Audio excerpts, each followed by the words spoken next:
بالله من الشيطان الرجيم بسم الله الرحمن الرحيم الحمد لله رب العالمين وصلى الله على سيدنا محمد وآله الطاهرين. Verse number 83 ويسألونك عن ذي القرنين قل سأتلو عليكم منه ذكرا. They question you concerning Dhul Qarnayn, say, I will relate to you an account of him. Now, this is the beginning of a new phase in the chapter in Surah Al-Kahf, bringing in the story of Dhul Qarnayn, which is very much related to the whole theme of the surah, as I will explain later, inshallah. Now, it seems that the question had come, as we saw in one hadith at the beginning of the surah. The question has come from someone to the Prophet, peace be upon him, and they had asked him about Dhul Qarnayn. Either they mentioned the name Dhul Qarnayn to him, so this name was known to people at that time, or they had asked about someone with some qualities, and then the Quran give his name as Dhul Qarnayn. Now, in Tafsir al-Qummi, we have this explanation. فَلَمَّا أَخْبَرَ رسول الله صلى الله عليه وآله بخبر موسى وفتاه والخضر قالوا له فأخبرنا عن طائف طاف الأرض المشرق والمغرب من هو وما قصته. So, after the account of Musa and Khidr was given in the surah, then they asked the Prophet, peace be upon him, inform us about a traveler who traveled round the earth from east and west. Who is he and what is his story? So it may have been the case that they did not mention the name of Dhul Qarnayn, but they just asked about one person whom they knew the story, and then the reply came as يَسْأَلُونَكَ عَنْ ذِي الْقَرْنَيْنِ. It gave the name of the person as well, or the title of the person, because Dhul Qarnayn cannot be the name, it's a title, it's a nickname of the person. At any rate, if they asked about Dhul Qarnayn specifically by name, mentioning his title, it seems that he was famous at that time, at least among the Jews who asked this, according to certain accounts. And we know that in Yemen, at that time, before the Prophet, at the time of Himyarites, the kings of Tubba were also called Dhul Qarnayn. And that's why some exegetes have mentioned that Dhul Qarnayn was a Yemenite man, a Yemenite king who traveled east and west. But as we will see later, this is not confirmed by historical facts. So this Dhul Qarnayn, which is mentioned here, is different from Dhul Qarnayns, which were certain kings of Yemen, or the nickname of certain kings of Yemen at the time.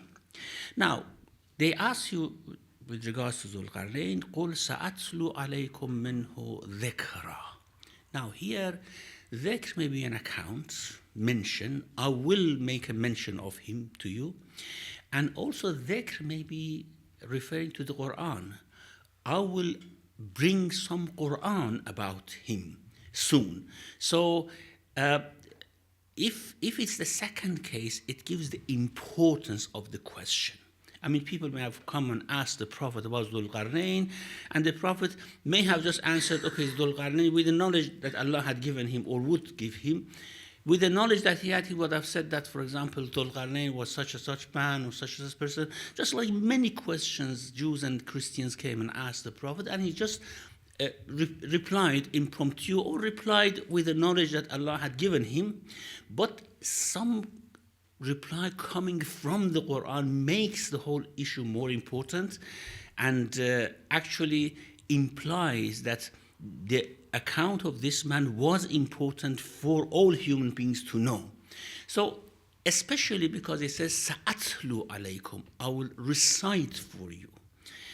It's implies that dhikr means the Quran. I will bring some Quran about him to you. That's what, of course, Allah is telling him, and making the story more important and putting it in the context of Surah Kahf actually means that this story could be very well fitted in the theme of the surah, which we said the life of this world, whatever is worldly, is not important. It's just a decoration of this world, and it would go away and would be vanished, especially at the end when Dhul Qarnayn says, قَالَ هَذَا رَحْمَةٌ مِّن رَبِّي فَإِذَا جَاءَ وَعْدُ رَبِّي جَاءَ لَهُ دَكَّاء.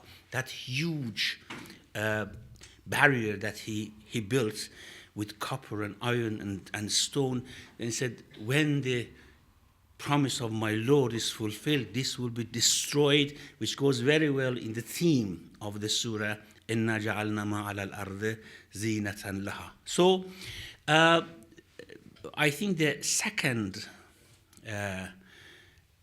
choice, that dhikr here means Quran. يَسْأَلُونَكَ عَنْ ذِي الْقَرْنَيْنِ, they ask you about Dhul Qarnayn. قُلْ سَأَتْلُو عَلَيْكُمْ مِنْهُ ذِكْرًا, I will read or recite or bring some Quran about him for you. It's not me who's replying here, it is Allah who is now replying you with regards to your question. Okay, what was his account? What is the Quran which has come with regards to Dhul Qarnayn? إِنَّا مَكَّنَّا لَهُ فِي الْأَرْضِ, we gave him power in the land. So it means that he was a very powerful man. If Allah says we gave him, tamkeen means to establish someone with power, with capacity, ability. So we gave him great establishment on the earth. Inna makkanna lahu fil ard. So certainly he should have been a king. Now whether a prophet king, or a king accompanied by a prophet, or a muhaddath, as we will discuss later, one of these, of course the surah doesn't mention which one of these Dhul Qarnayn was, but he was in a position that Allah communicated with him, either directly or through a prophet. We know that certain kings were accompanied by prophets, like for example Talut, Shaul, who was actually appointed by Samuel, and Samuel instructed Talut. He was in communication with God, instructing Talut with the communication coming from Allah subhanahu wa ta'ala. Therefore, we don't know these verses which talks about communication of God with Dhul Qarnayn, whether Allah communicated with him directly, or there was a prophet accompanying him and instructing him. I will discuss which one would be more preferable later on when we come to the verses. Anyhow, إِنَّا مَكَّنَّا لَهُ فِي الْأَرْضِ وَآتَيْنَاهُ مِنْ كُلِّ شَيْءٍ سَبَبًا. Sabab, of course, have many meanings, but here it means means. We gave him means from everything. Now, from everything, it may mean knowledge. Yes, of course, we gave him huge means of knowledge to him. Power, facilities, troops, whatever you may think. So he had everything we had given him. إِنَّا مَكَّنَّا لَهُ فِي الْأَرْضِ وَآتَيْنَاهُ مِنْ كُلِّ شَيْءٍ سَبَبًا. Had given him everything. And here there's one very interesting thing which fits very well in the theme of the surah, and that is power, facility, wealth, knowledge. It may be used in a very good way, and it may be used in a very bad way. Usually kings use these facilities because kings have all these means, of course. They have knowledge, because not personally, but they have knowledgeable people around them. They have power, they have wealth. Usually they use it for corruption. And this is what the very clever and intelligent Queen Sheba mentions to his consultants or ministers, that قالت إن الملوك إذا دخلوا قرية أفسدوها. When she wanted to, you know the story. She wanted to see whether she has to confront Suleiman or shouldn't confront Suleiman. So she asked consultation from her ministers, and the ministers said that, well, we are very powerful, we can stand. However, she thought that although we are very powerful, but we cannot stand the power of Solomon. He is much more powerful than us. So if war could be avoided, we don't want to fight him. But we have to know whether he's a king looking for conquest, or he really is what he says, that I am the prophet of God, come and submit to me, and then go and have your rule in your country. So she said, إِنَّ الْمُلُوكَ إِذَا دَخَلُوا قَرْيَةً أَفْسَدُوهَا.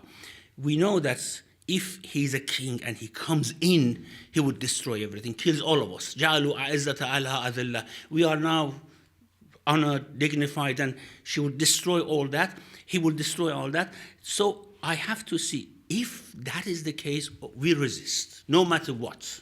Until the last breath we fight him. But if he's really prophet, then we do not fight him. Why should we fight him? He comes and destroys everything because we do not respond to him. So إني مرسلة إليه بهدية فناظرة بما يرجع المرسلون. I want to test him. I sent him money, wealth. See if he accepts. It means that yes, he's after wealth and money. Then we fight him. But if he does not accept, it means that he's not after all this, and we will submit to him. Here, of course, in that surah, إن الملوك إذا دخلوا قرية أفسدوها, which comes from a very wise woman, implies that this is the habit of the kings. They have power and they are after conquest. Here it says there could be another paradigm for kingdom, and that is using all these facilities, all this power, knowledge, means. Like Zulqarnain, we had given him all means, من كل شيء سببا, and he used all of them for what he was instructed by us. As I said, either through a prophet or directly. So there could be a different type of usage of power, which of course power and wealth usually accumulate in this world in hands of certain people. And the way they use them is very important. آتَيْنَاهُ مِنْ كُلِّ شَيْءٍ سَبَبًا. We had given him means from everything. فَأَتْبَعَ سَبَبًا. Now this is one of the most difficult expressions to translate or to describe in the Quran, and the exegetes here have many different views, and translators have many different expressions here. Atba'a sababa means he followed one of those means, but it doesn't very much fit with the story that following one of those means he traveled. Maybe one of the reasons of Atba Sababa means that the travels that he made was not possible for ordinary people to make, not possible for ordinary armies to go through those journeys. However, because of the means that we have put at his disposal, and this is why some accounts have come in traditions, which we will discuss later on, which are very exaggerated and mythical. For example, God had given him the power over the clouds, so he sat on the clouds and traveled. Of course, this is myth. However, what is understood from Fa'atba'a Sababa means that the travel that he made to the east and to the west was not possible to be made ordinarily. So he used those means that we had put at his disposal. Knowledge, probably the most important thing, he knew how to make that journey possible for his troops, and therefore he followed it. So some translators say that he followed some road and translated sabab as road, but sabab never means road. Therefore, sabab means, as I said, something which made those journeys possible for him. Okay, he followed the sabab حتى إذا بلغ مغرب الشمس وجدها تغرب في عين حمئة ووجد عندها قوما قلنا يا ذا القرنين إما أن تعذب وإما أن تتخذ فيهم حسنا. Until he reached the place where the sun sets, Maghrib al-Shams. He found it setting in a muddy spring or sea. And by it he found a people, by Maghrib al-Shams. We said, "Oh, Dhul Qarnayn, you may either punish them or treat them with kindness." So we said, "Qulna" here means that God communicated with Dhul Qarnayn. As I said, either directly, he may have been a prophet king, he may have been a muhaddath, as we have in some traditions. Muhaddath is like our ayam alayhim salam. They are not prophets, but Allah speaks to them in their hearts, in their minds.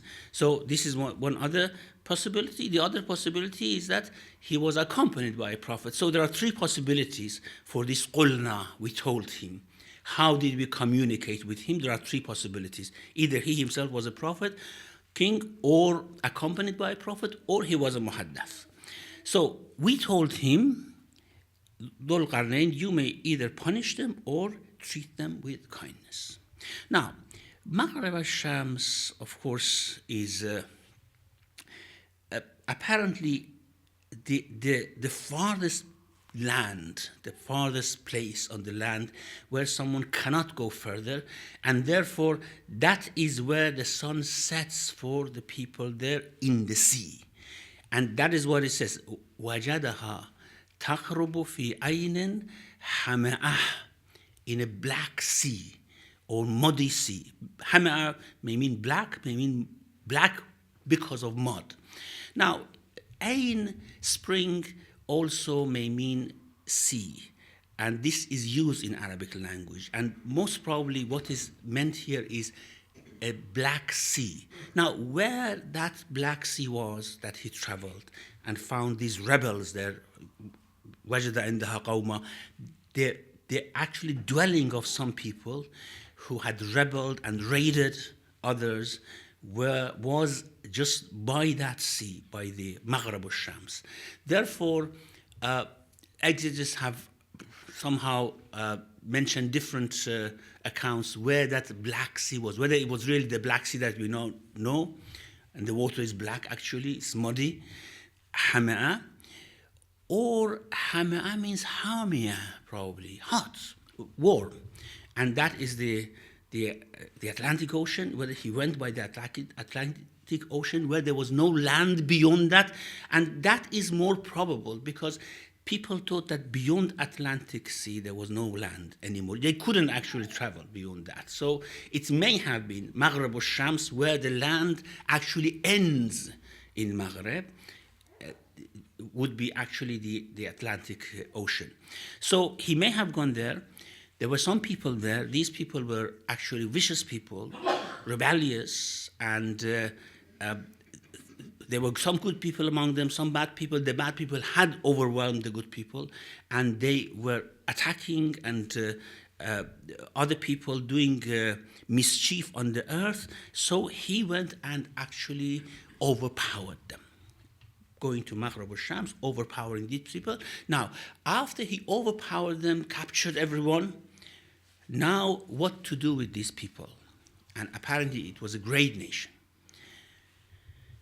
We told him, probably the prophet who was accompanying him, according to second account, told him that, what do you want to do with these people? You want to kill all of them? You want to save them? What do you want to do? You want to enslave all of them? Which one? قُلْنَا يَا ذَا الْقَرْنَيْنِ. Now here, إِمَّا أَن تُعَذِّبَ وَإِمَّا أَن تَتَّخِذَ فِيهِمْ حُسْنًا may have two meanings. I give you choice. You decide what you want to do with these people, because of course you don't decide on your selfish desires. You are one of the good people, and your judgment is my judgment. This means he was actually had a very, very high position. God says, your judgment is my judgment. You judge whatever you want to do with these people. This is one meaning of it. I give you choice. The other meaning is that what you want to do with these people. Actually, the prophet is asking him, or God is asking, what do you want to do with these people? So that if you make mistake, I instruct you, that you do what is right. But probably the first meaning is better. إِمَّا أَن تُعَذِّبَ وَإِمَّا أَن تَتَّخِذَ فِيهِمْ حُسْنًا. You have the choice. I give you the judgment, you judge them, and your judgment is my judgment. And this is, of course, we know, the prophets, the saints, the muhaddathun, their judgment is the judgment of God. Ya Dawood, inna ja'alnaka khalifatan fil ard. فَاحْكُمْ بَيْنَ النَّاسِ بِالْحَقِّ وَلَا تَتَّبِعِ الْهَوَىٰ. Dawood, I make you my viceroy on the earth. You judge.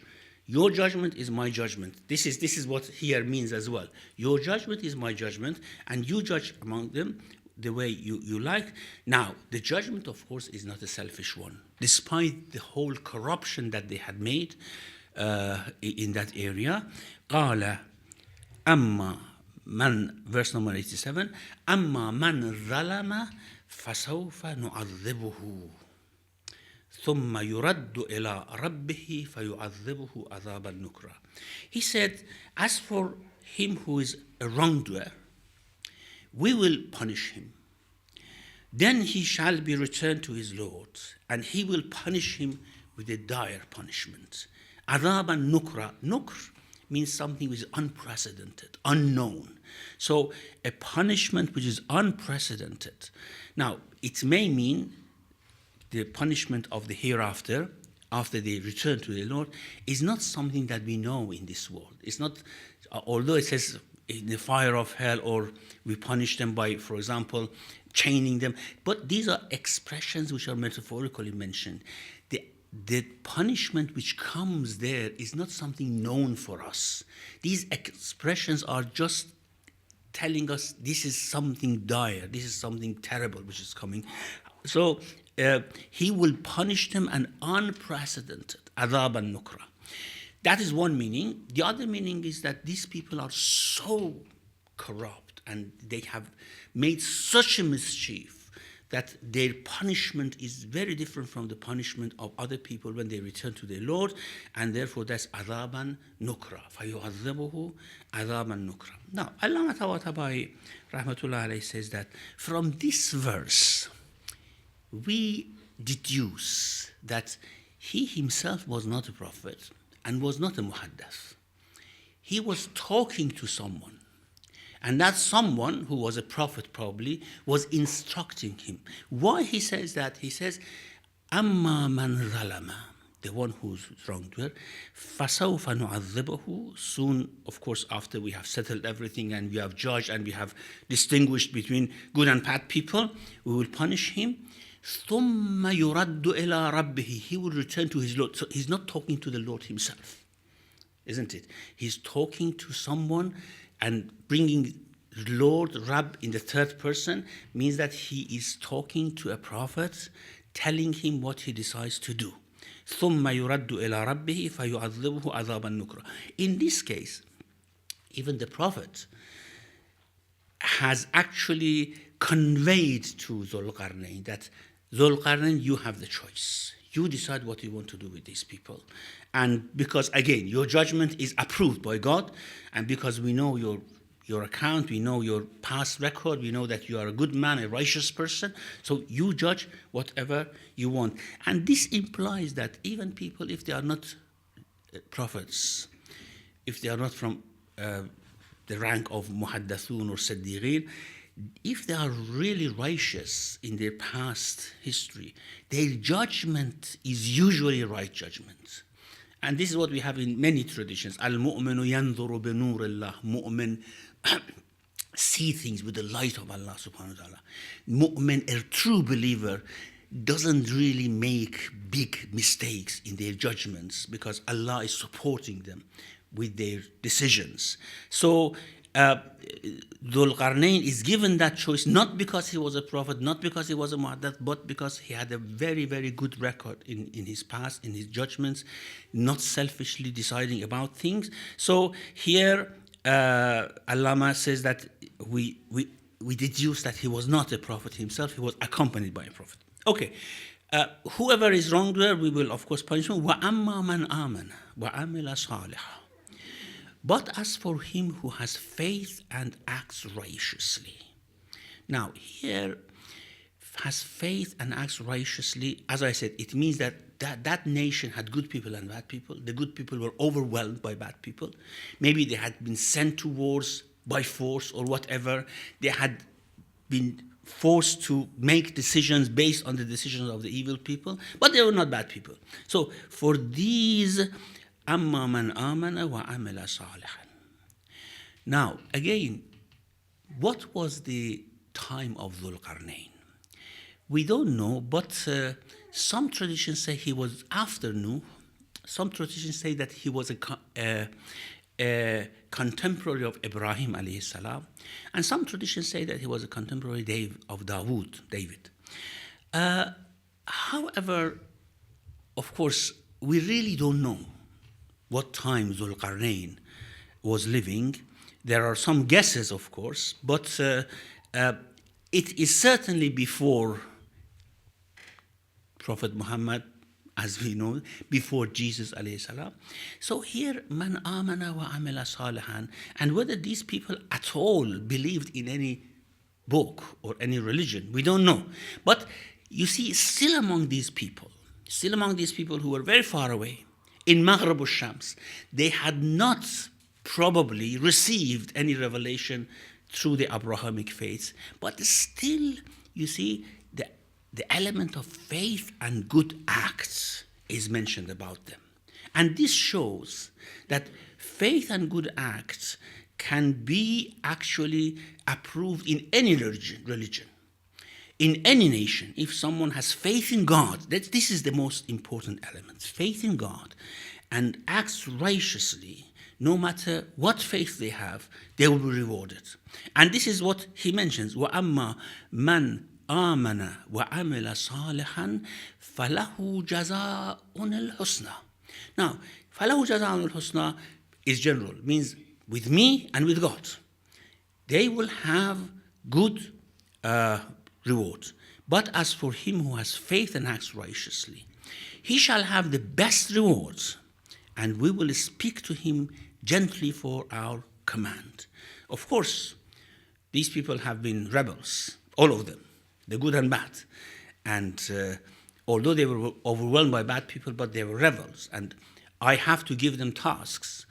I may have to enslave them because I have to put them in control. Or anyhow, they have to work here. So, but for the good people, I'm not going to give them difficult tasks. سَنَقُولُ لَهُ مِنْ أَمْرِنَا يُسْرًا. The command that I will give them is going to be a gentle command, gentle tasks I will give them as the reward. فَلَهُ جَزَاءٌ الْحُسْنَى, not that I'm going to give them money or something like that. God will reward them.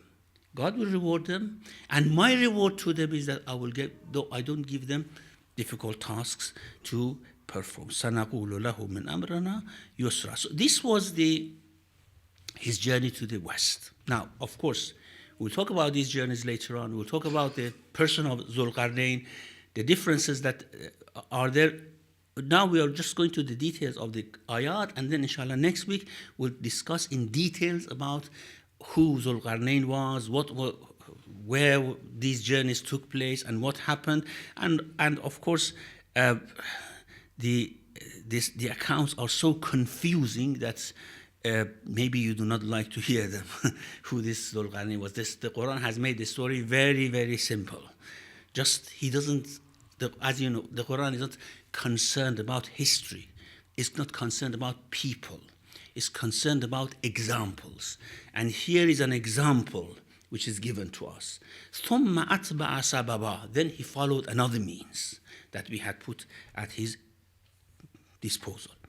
حَتَّى إِذَا بَلَغَ مَطْلَعَ الشَّامِ. So he went eastwards until again he reached water, probably, where land ends. This is Matla al-Shams, where the where the sun rises over the earth. بلغ مطلع الشمس وجدها تطلع على قوم لم نجعل لهم من دونه سترا. When he reached the place where the sun rises, he found it rising on a people for whom we had not provided any shield. Now, these people, again, probably these people were rebels, because he just doesn't travel without a cause, without a reason. He was traveling to put the earth in peace. And therefore he traveled to the west to put it in peace. And now he traveled to the east to again put the east in peace. And now here the people or the rebels, they were actually savages. They were savage people. And they had no houses, no dressings, something like that, but they used to raid. You know, these savage tribes, how ruthless they are, and how difficult it is to deal with them because they fear nothing and they have nothing to lose, so they attack civilizations. And as you know, Ibn Khaldun has his theory that actually this is the cause of the demise of or destruction of civilizations, because when you create a big civilization, you become very conservative, and then you have many things to lose, and you become somehow indulgent in pleasures. Then the savage tribes who have nothing to lose would attack you, and they are ruthless. They don't fear death, and they destroy the civilization. But what they do, they actually build upon that civilization that they have destroyed and build a new civilization in their own name, in their own nation. And then again, when it becomes so conservative, indulgent, another savage people would come and attack them. Anyhow, these people whom he found in the east were savages. Now, again, where was this east? And where was this Matla' al-Shams? Whether he went as far as reaching the other side of the land, end of China, such places, we don't know. But there were people who were savages. لَمْ نَجْعَلْ لَهُم مِّن دُونِهِ سَتْرًا. Of course, he reached a place where the sun rises, and he found people which from that sun we had not put any shield for them. We had not provided shield. Exegetes have said two things. One, shield can be a residence, place of residence, because roof is a shield from sun, and also clothing is a shield from sun. So these people had no houses and no dress, both of them. Of course, they covered themselves very scarcely. حتى إذا بلغ مطلع الشمس وجدها تطلع على قوم لم نجعل له من دونه سترا كذلك. Now, in the same way that he dealt with the people in the West, this is probably the meaning of kadalik, in that way. In the same way he dealt with the people in the East. The same very, of course, straightforward judgment, the same righteous decision that he made. وَقَدْ أَحَطْنَا بِمَا لَدَيْهِ خُبْرًا.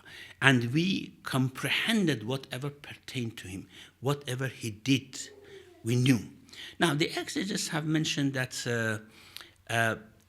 some possibilities about this وَقَدْ أَحَطْنَا بِمَا لَدَيْهِ خُبْرًا.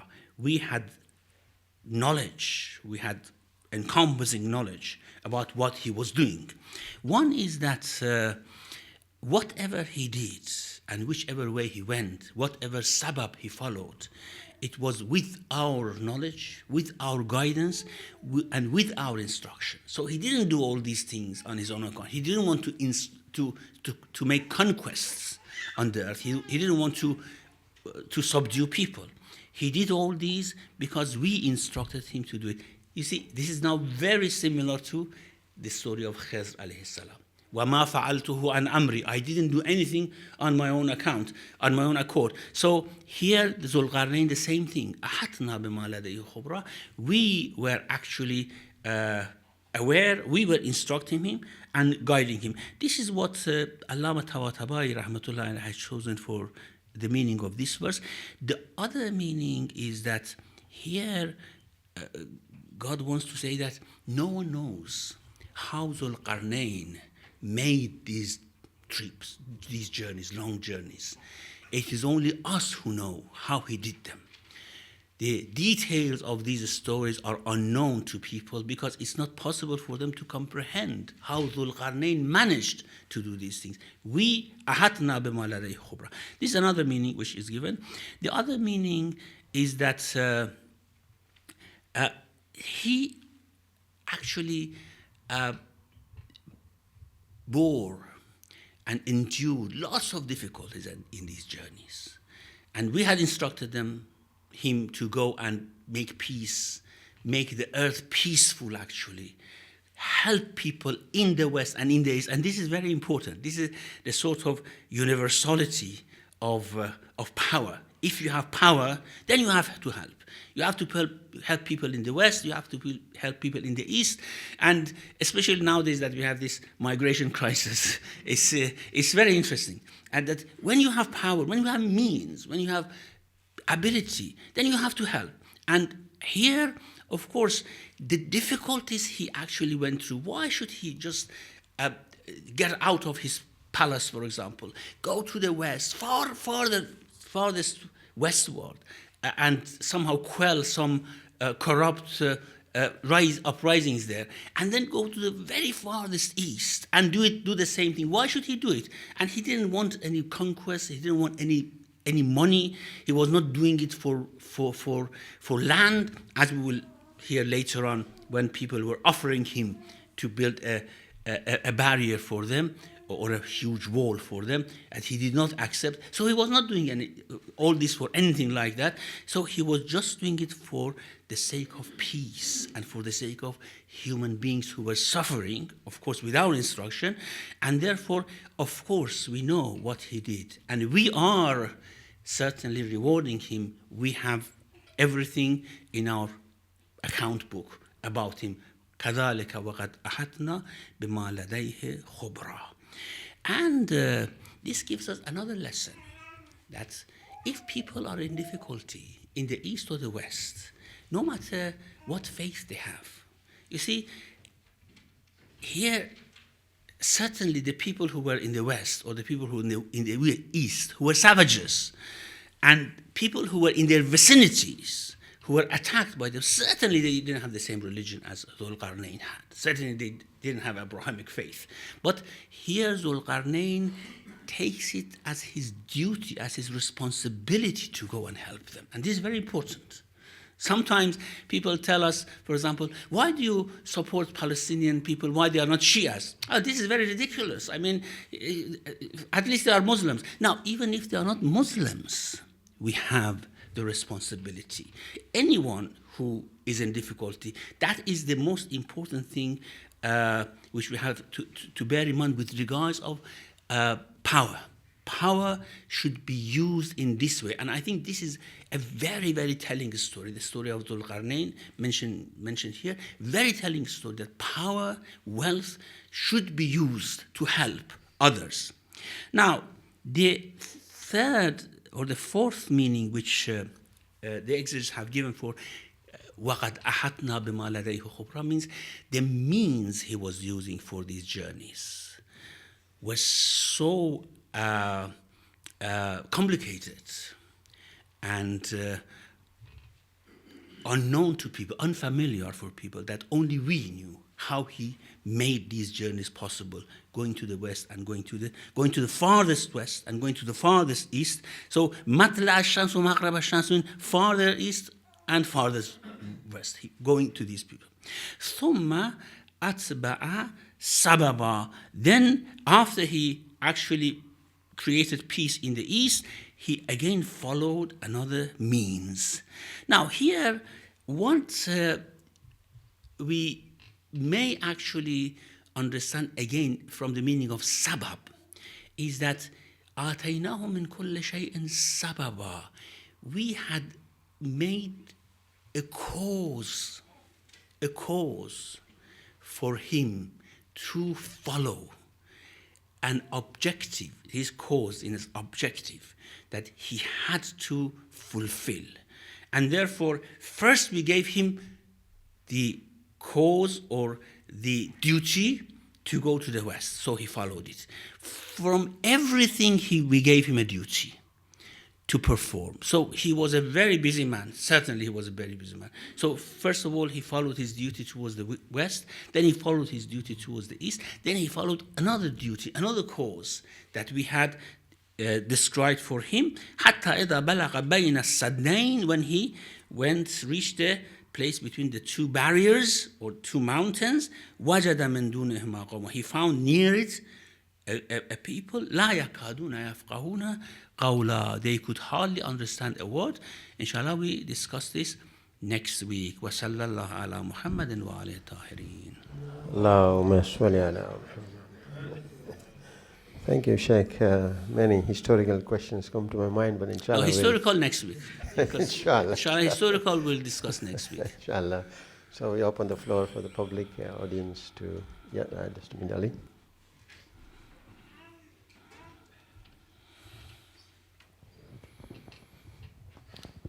Assalamu alaikum. Thank you very much.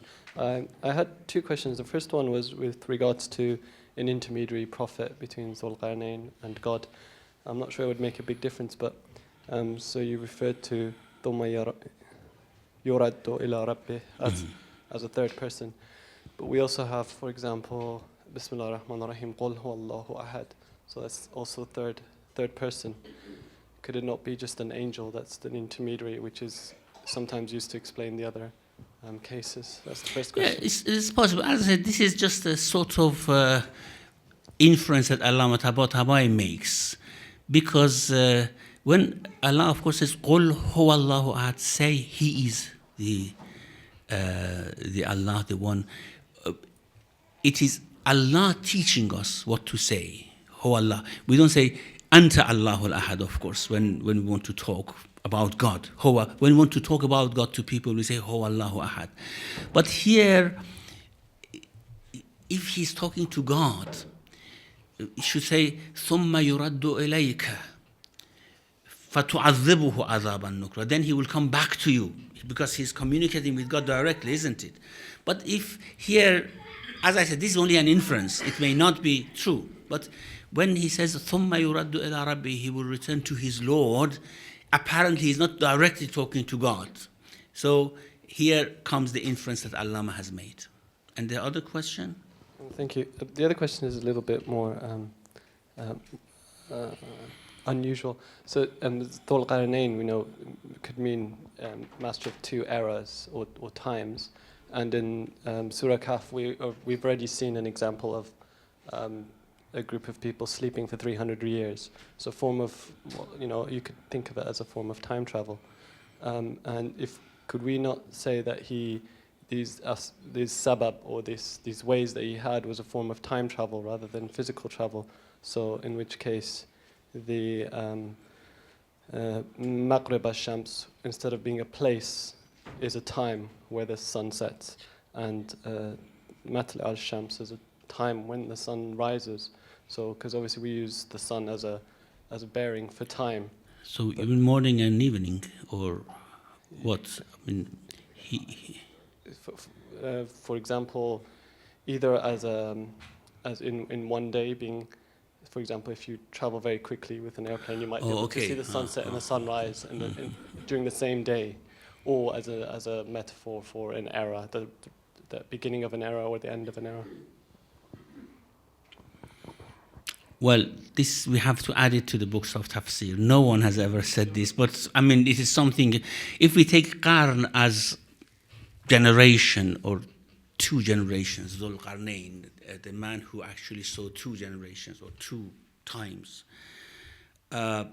yes, then we have to find out what's the meaning of Matl al-Shams and Maghrib al-Shams. But no one has said that already. But we may have to consider this as well, the meaning of Dhul Qarnayn. In no tradition this has been mentioned. He traveled in time. So, and there is nothing like that in history, that a person traveling in time. The story of Ashab al-Kahf, of course, is different. They did not travel in time. They just slept and woke up. But this is something that we may consider as one of the meanings that may add to the books of Tafsir, inshallah. Just to add that, I mean, travel in time, I don't know how we would picture it, but sleeping doesn't preclude or exclude time travel. They don't have to be physically moving in space. Yes, of course, yeah. Thank you. Any sisters? Anybody? Any sisters? Brothers? Sorry, but then you have to say that the whole judgment about those people and punishing and rewarding all happened in a matter of a day, isn't it? Or he just traveled. He came back. He was traveling back and forth. In time. Yeah, maybe. Any sisters? No? Brothers? Doctor? Can you switch on the... Assalamu alaikum. Whenever I read the Qarnayn, I feel there is a hint for the future, because his movement and mission, as if it's for Imam Mahdi alayhi salam. Well, the point is, all the pronouns or the verbs here are used in the past tense. إِنَّا مَكَّنَّا لَهُ فَرَزْ آتَيْنَاهُ أَتْبَعَ سَبْوَهُ. Now, yeah, how we can say that this refers to future? And you mean Dhul Qarnayn is Imam al-Mahdi alayhi salam? I mean, it gives a hint that something will happen in the future similar to that. Oh, okay, something will happen in the future similar to that. Well, that does not, of course, preclude. I mean, someone in the past doing certain things doesn't preclude that someone would do something similar. But at the end, when he says, هَذَا رَحْمَةٌ مِّن رَبِّي, when he builds the barrier, he says, هَذَا رَحْمَةٌ مِّن رَبِّي فَإِذَا جَاءَ وَعْدُ رَبِّي جَعَلَهُ دَكَّا. Means he is actually referring to a future, which things would change. And the barrier which has withhold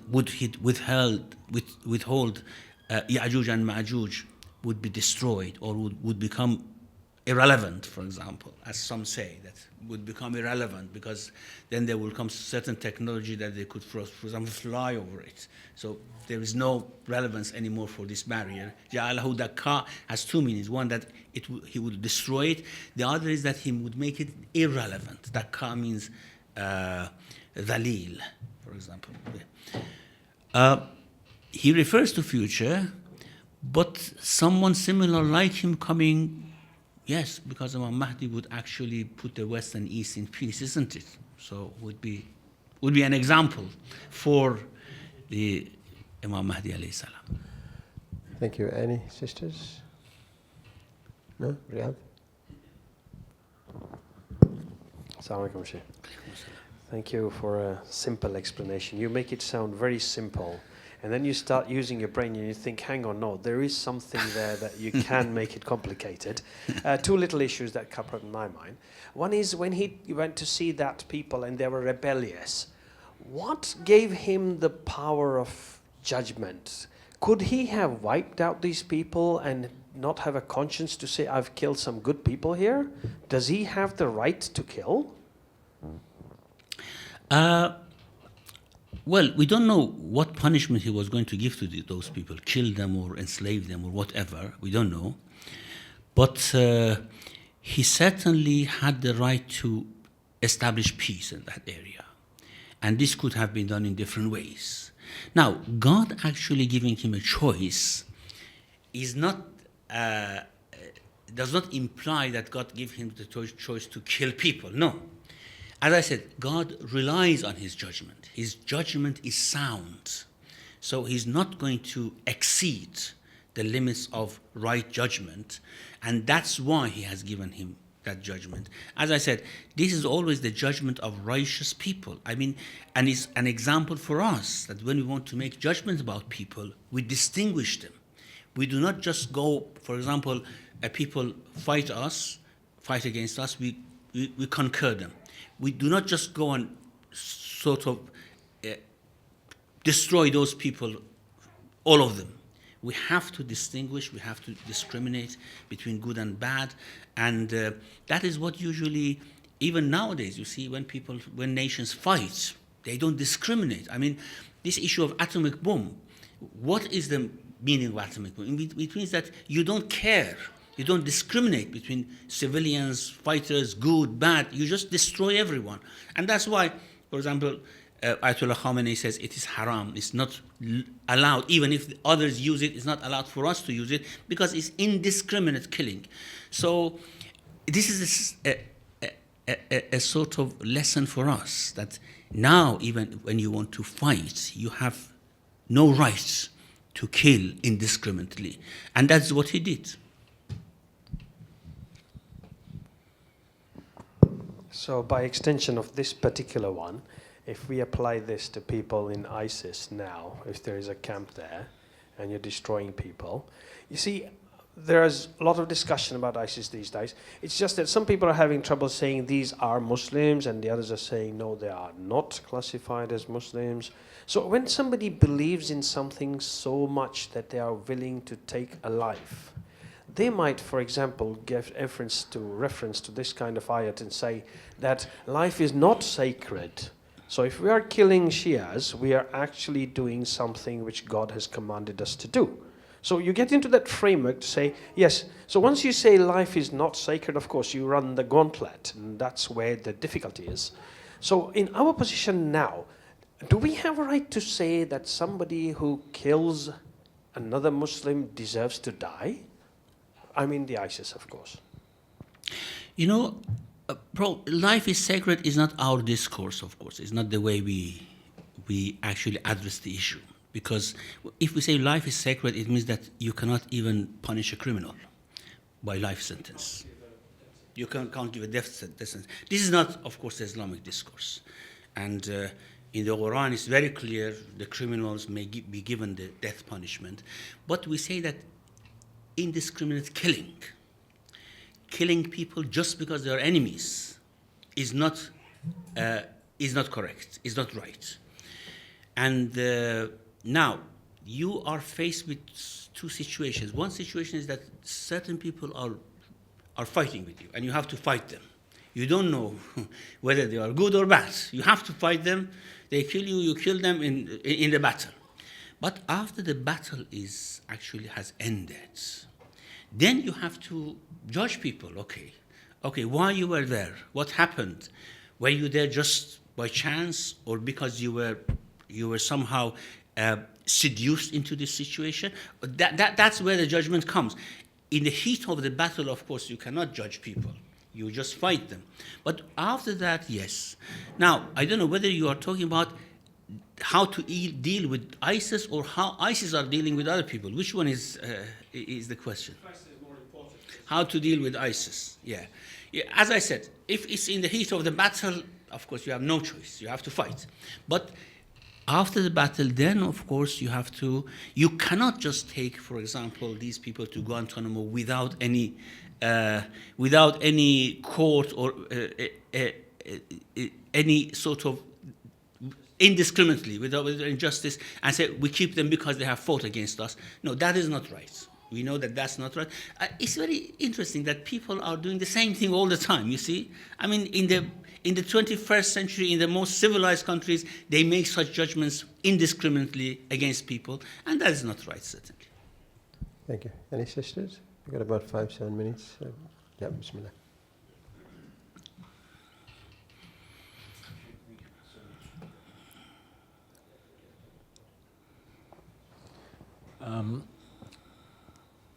In my first 20, 30 years of life, my mindset was to the extreme, which I know was wrong, that as a Muslim, as a Shia, I should run my life or take directions in my life, even to the extent of breaking rules and laws that were not Muslim. So I'll give you an example. When I came to this country, I thought that if I can escape paying the ticket for the tube, it's a good thing.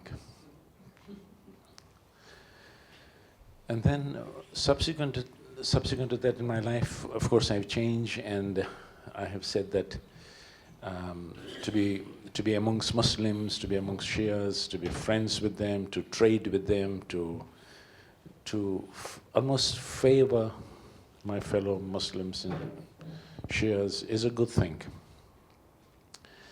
I'm now beginning to reach that stage in my life that I feel that, and I'm worried about it, about my thinking, because it's going to impact on my children, grandchildren particularly, that really a human being is all that matters, a God-conscious individual. So whether it's friends, social interaction, trade, business, whatever, really that's all that matters. Just be God-conscious associate yourself with God-conscious individuals. I know it's going to be difficult in terms of people from other faiths might have different values, including what they eat, what they don't eat, or what I eat, I don't eat, etc. But really, I'm very much bending towards that God consciousness is all that matters.